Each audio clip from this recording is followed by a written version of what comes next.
It's a very life-threatening ailment. It was a real shock to me and my family. A lot of people ask me why I chose to be treated here in St. Luke's. You guys played a tremendous role in my healing.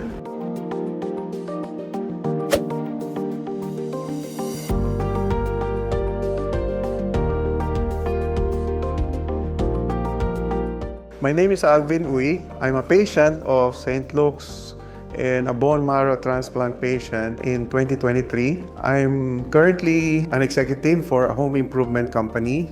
Aside from that, I'm also a writer for a national newspaper and also an online lifestyle magazine.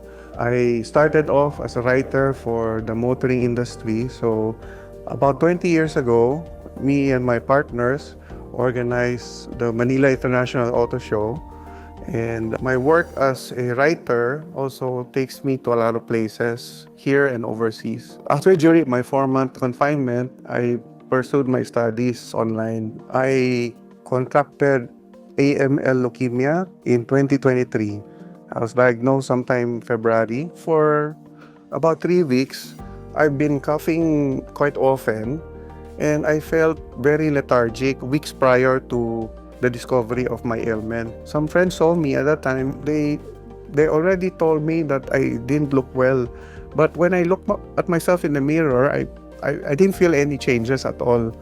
I just felt lethargic, so I went to see our cardiopulmonary, and she found some lumps on my neck, and she suspected something already. She told me that we may have to get a bone marrow sample. I was surprised because what has coughing to do with bone marrow?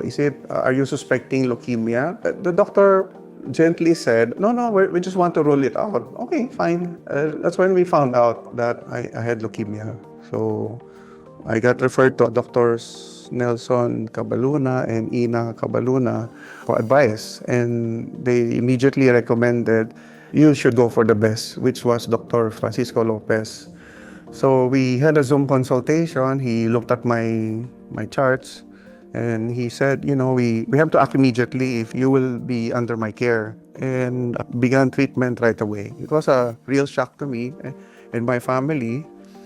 It's a very life-threatening ailment, so your mortality is at stake. It was one of the most difficult times because there's a lot of anxiety. Is it that bad? Is it survivable?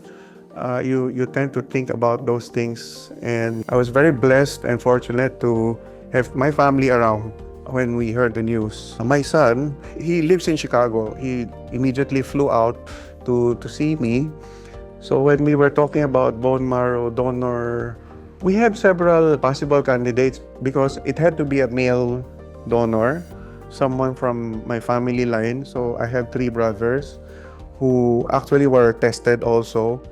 And we asked my son to get tested as well. My 2 other brothers was a no match. There was a 3rd brother who was actually a better match. Unfortunately, the health condition of that particular brother wasn't ideal also.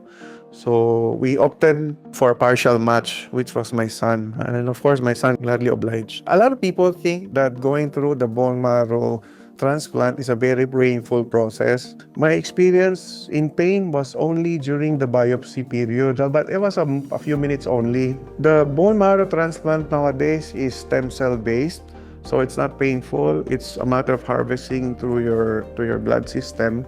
My blood type has changed from type A plus to O plus because my son's blood type is O plus. And since I'm my body is filled with his stem cell and bone marrows, I began producing blood type O. When I tell people about that, they're so amazed. And then they would say, you did that all here? Yeah, of course. I did it in St. Luke's. So people were really surprised. On top of it, because I needed a lot of donors also for platelets, blood. So a lot of our friends, families, also a lot of our staff in the office volunteered to give their platelets. It's not as easy as donating blood. Giving your platelets takes almost a day to harvest. So I really appreciated that kind of support I had. You guys played a tremendous role in my healing. First of all, by providing for me to stay for 4 months, and all the facilities are here already. Thankfully, your hospital has a good Wi-Fi system, and also your TV sets. I can easily access YouTube and binge watching TV series. I actually usually play gospel songs, and I do my online worship every Sunday on TV. So that was very helpful to get me through this. All my online studies done during those times were all Zoom based. So you need a good bandwidth to do these things. So I practically have everything. Well, aside from St. Luke's, of course, and our good doctors here, family played a very important role in my healing journey. It was very frightening for us at the time. I would say we're very optimistic people, so we tend to look at things on the brighter side. But of course, we have to be practical as well, as in any family, succession, and how to take care of surviving loved ones, etc. You know, things like this makes the family much closer as well. It's an opportunity for family members to show their support, their love. The first week I was confined here, I was breaking out all over my face. I was very puffy. I was in a very, very bad shape. It got even worse the week after because the kind of leukemia I had was very aggressive. And a matter of days, my condition would degenerate.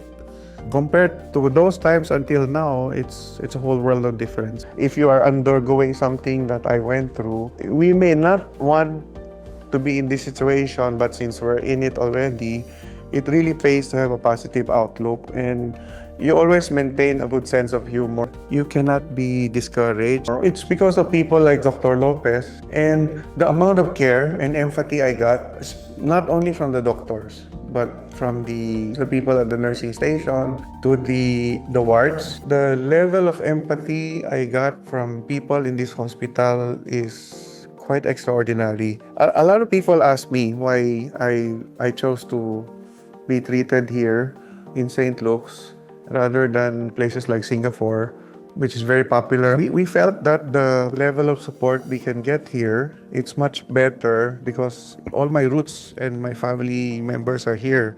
So the support outside the hospital is very accessible here locally. If you fly out, you're on your own.